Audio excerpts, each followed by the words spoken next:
Welcome back on the Good Morning Artesia radio show. We're, Anita and I are sitting here trying to figure out what on earth that stuff is on the ground out there, that white stuff out there. What is that? Mystery moisture. Mystery moisture. Did you get much snow in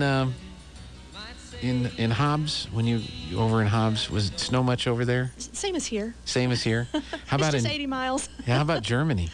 A little bit more than here, but oddly, when I lived there, we had a very different weather pattern. So there was only one major snowstorm while I was there, and then a major heat wave. Temperature got over 100 degrees, and houses there don't have air conditioning as a rule. Yeah. So that was tough. Yeah. Well, so did people go crazy when there was just a little bit of snow on the ground, or did everybody just kind of like, whatever? It's nothing. It's nothing.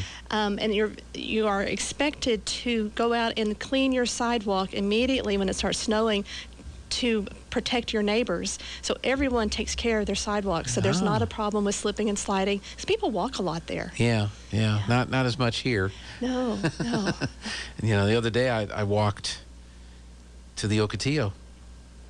And I thought, well, this is weird. I'm walking. I can still do this. I could have taken a car, but I didn't. I walked over there, which was kind of a nice thing to do. Well, we've been having so many beautiful days. It's nice to get out and enjoy it when you can. That's right. Well, a friend of mine is up in Illinois, and they've had some really cold weather, and they've had some snow. And so I took a picture of the building this morning. Matter of fact, this picture right here that's up on the screen, I took that picture this morning, and I sent it to him, and I said, hey, we had snow. It's our blizzard. He says, are the schools closed? And I said, no, but people are asking. We might be running out of bread and milk soon. Watch out. The thing is, by about 3, 4 o'clock, the sun's going to come out, and this is all going to be gone, and everything will be wonderful. So, well, Anita is with Haven of Hope, and you recently had your open house. We did. And how did that go? Did that turn out real well? It did. We had about 150 people or so, maybe 200 there. I lost count. It was a wonderful afternoon to show off what we've been building at Haven of Hope. Yeah. And was everything ready, or was there? No, okay. Of course not. But you smile and go on. That's right. That's right. But we were excited to have people come in and really see for themselves what we're up to. We're still waiting on doors. Wow. The doors keep getting delayed. I think they'll be in February.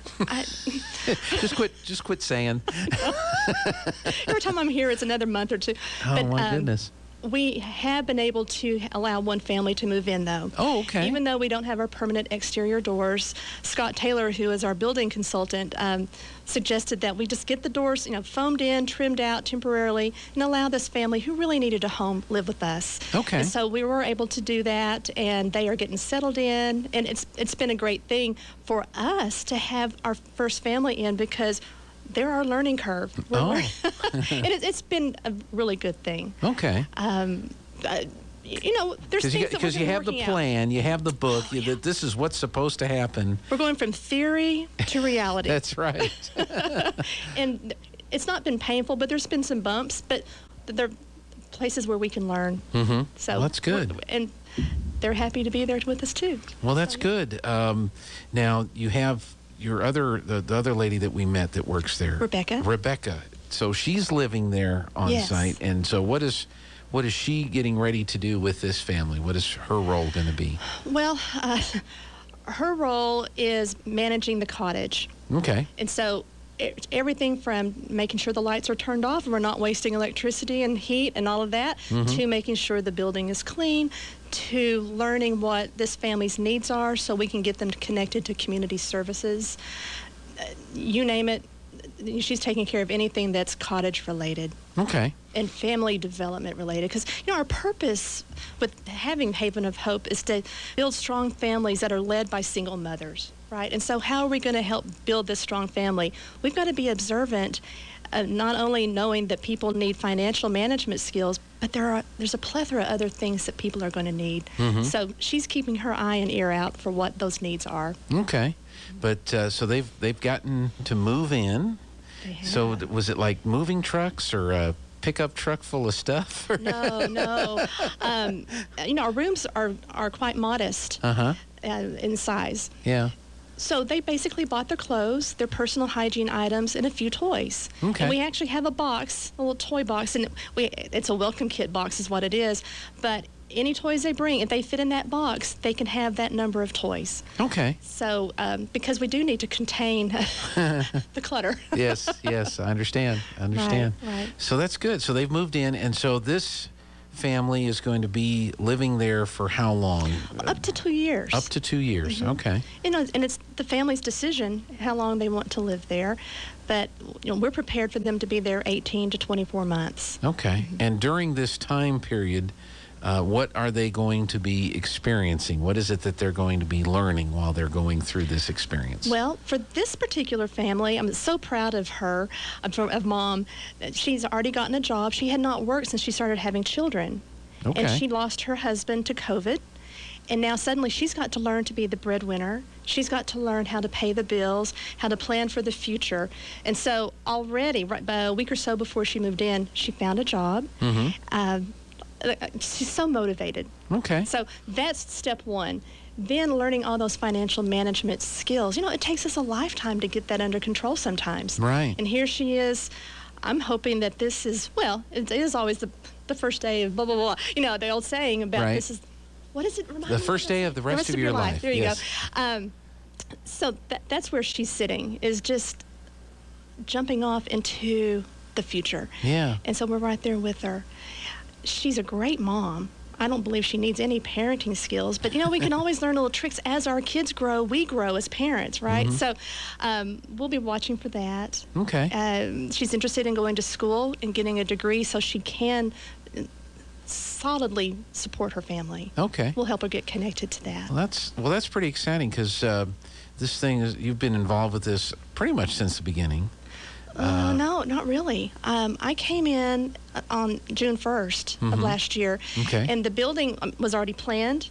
The program is already established. We had a board of directors, but I've been able to help steer it since then. Okay. But there is a board of directors. There was a vision to bring this type of facility to Artesia. So that work Yes. went on, and then you were hired, I guess, the first employee Yes. to come on board. And now to actually see, the buildings are there and there's somebody living there, that has to be pretty exciting. It feels like it's come full circle. Mm-hmm. I know I'm so grateful to the PY Foundation who brought this idea to Artesia, and recognizing there are needs here. Even though this is a small town, we have big town problems Right. and big town realities. So yeah, they brought that vision and made it happen, but they can just go so far. Mm-hmm. And so that's why a board of directors was formed, and now an executive director to lead the board and the business. Because that's what I do. I run a business. I keep the lights on. I keep the employees paid. Right. That's part of nonprofit management, is running a business. Some people don't understand that. Mm-hmm. It's like, nonprofit, you don't make any money. Well, yeah, there's a lot of money involved. There's money going out. Uh-huh.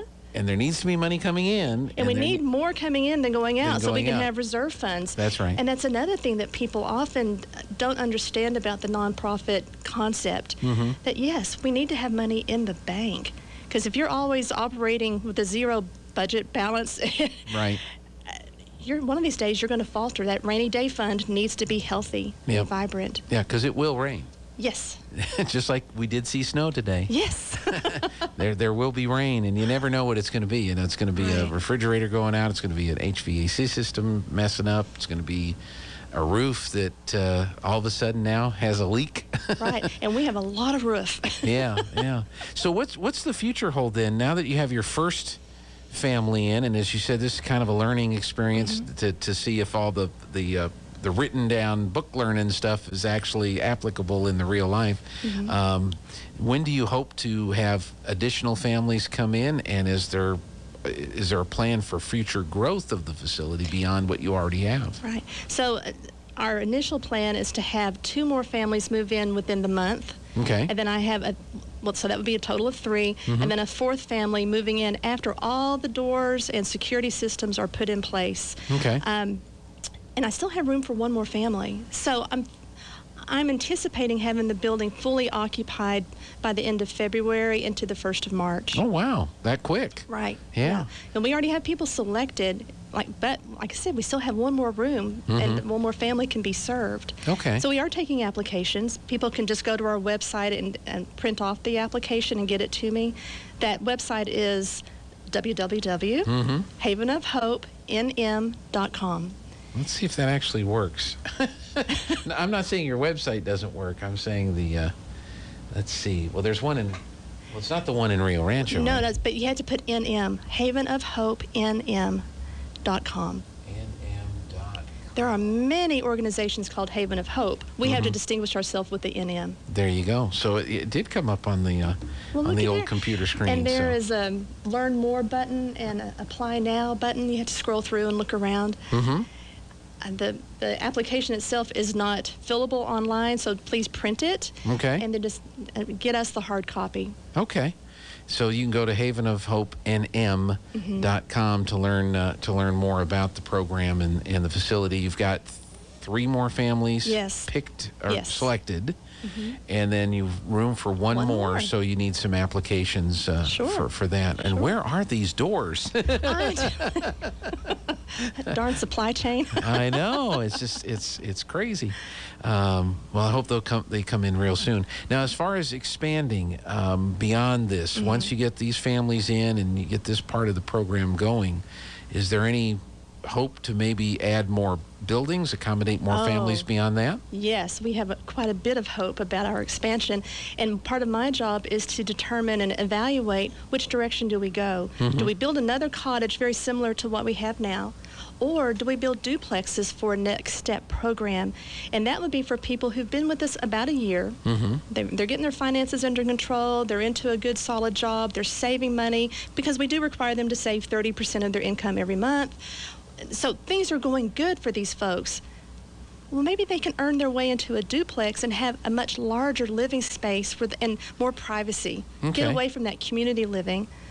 That community living serves a purpose. Right. But it should be a stepping stone. And the community living is primarily the kitchen area, right? Well, kitchen, living room, laundry room, study space, kids' hangout room.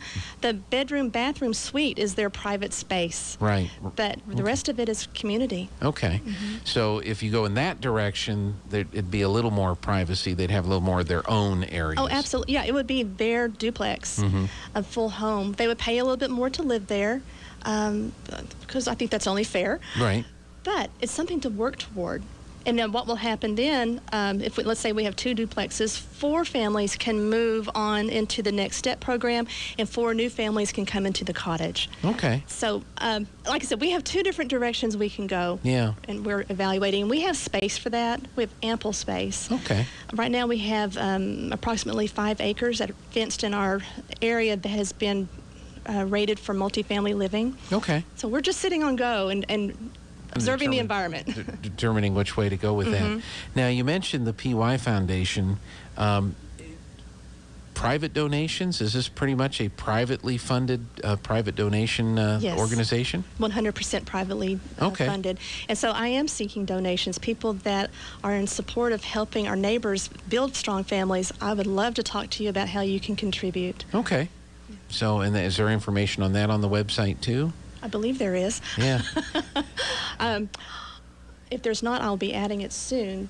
Well, it just says learn more. Home about. Call me, I think is the main thing. Call Anita. There you go. Call Anita. She'll tell you all about it. Here's a current needs tab. I wonder what that does. I think it's blank. I'm of a certain age. Well, here it is. It says donate right here. Okay, good. Yeah. So there's your donate button right there. Yeah. Family life coordinators and donate are on the current needs. So does that mean you're also looking for some additional employees? No, that means that I have not updated my website. I'm not trying to put you on the spot there. No, I'm an open book. I'll tell you if I've messed up. But donate button is active, and so if you do want to make a donation to help fund the project, that would be more than welcome. Yes. So, one thing that we need is a large freezer. It'd be great to get a commercial freezer, but if someone wanted to donate to us maybe a side of beef, I don't have a place to put it. All we have are the side-by-side freezers throughout the kitchen. Yeah. But if we could get a large freezer, it would be wonderful to have in our donation room. Okay. So, and if people are interested in tours, we can do that. Even though people are living in the cottage, cottage. One of our rules are with our residents and with my family life coordinator is that the cottage is to be tour ready every day by 9 a.m. Okay. So if people are interested, we'll be happy and proud to show off our cottage. Yeah. Tour ready by 9 a.m. Yes. Huh? I don't know. Spit shined and I don't think I can handle that. That would be, I don't know. It's tough for me just to get here, But Yep. Yeah, well, that's a good thing to learn, I guess. It is. It's a good that good routine in the morning and get your day started off good. Yeah. Everyone makes their beds. And there you go. Well, is there anything else that you want to share with us today? Any other information that's important? Well, no, other than my gratitude to this community for coming out to our open house and just all the support that we've gotten so far has been wonderful. And I just want to thank everybody for that. Good. And one family's in. One family is in. 3 more coming. And then room for another one. more. If folks want to learn more, go to the website, print out that application, or if you know someone that would be a good candidate for the program, right, get them the application so they can fill it out and get it to you. Do they bring it to you, mail it to you? Either way. Either way. Okay. So our gates are open from 7 to 5, so people can drive in and come to the office, which is the building on the east side of our campus. Okay. The big building on the left or on the west is the cottage, and it's a private cottage, so people don't just walk in there. Right, but, you are welcome into the office. Into the office. Well, good. Well, Anita, thank you so much for the update. Is there anything else we need to update? No, sir, I think we're That's good. it. We got it? All right. Well, good. Well, I'm glad you got your first family in there. Oh, us too. Thank you so much. Can't wait to get the other 3. And where are those doors? Let's get on the horn. I know, it's crazy. Everybody's been affected. I mean, there's so many things that have been affected by the different supply chain issues and stuff like that. It's just, it's crazy out there. Patience is a virtue, I keep telling myself. Yeah. But there's some things, like I ordered something this morning that I need for a project that we have to do. And it'll be here Monday. Yay. Yeah. I don't understand. I found light bulbs for this old board. Wow. Like $10 a pop for a light bulb. And it took them about 8 days, but I got a box of light bulbs for this. But you can't get doors. I cannot get doors. But I can find ancient light bulbs for this I have a little old black thing. cloud over my head that says no doors to Anita. Oh, we got to get rid of that thing. So, all right. Well, thanks for coming in, and we'll see you again here in a couple of weeks. Thank you.